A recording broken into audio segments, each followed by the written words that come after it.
প্ৰত্যাহ্বান বুলিবলৈ নাছিল।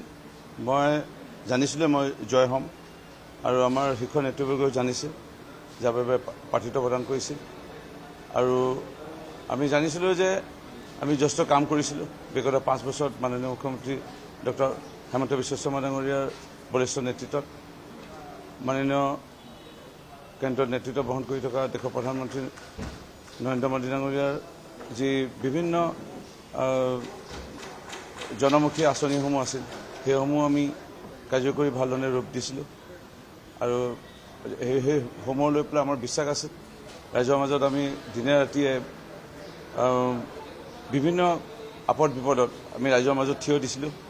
ই বানপানীয়ে হওক, ঘৰ জ্বলাৰ ক্ষেত্ৰতে হওক, মানুহৰ মৃত্যুৰ ক্ষেত্ৰতে হওক, কাৰোবাৰ পঢ়িবলৈ অসুবিধাৰ ক্ষেত্ৰতে হওক, বা বিভিন্ন অনুষ্ঠান প্ৰতিষ্ঠান সভা সমিতিত ৰাইজৰ মাজত সদায় সুখে দুখে আছিলোঁ। 24 ঘণ্টাৰ ভিতৰত প্ৰায় 16 ঘণ্টা 18 ঘণ্টা দৈনিক ৰাইজৰ মাজত আছিলোঁ। আৰু মোৰ বিশ্বাস আছিলে, আত্মবিশ্বাস যে মই জয় হ'ম। এয়া আত্মবিশ্বাস আজিৰ নহয়। এই আত্মবিশ্বাস মোৰ মাতৃ 3বাৰকৈ জিকা, আৰু মই 2006 চনত প্ৰথম জিকাৰ পিছতে মই কৈ আহিছিলোঁ প্ৰত্যেকবাৰ নিৰ্বাচনৰ আগত যে মই জয় হ'ম, আৰু এইবাৰো কৈছিলোঁ যে মই জয় হ'ম, আৰু জয় হ'লোঁ।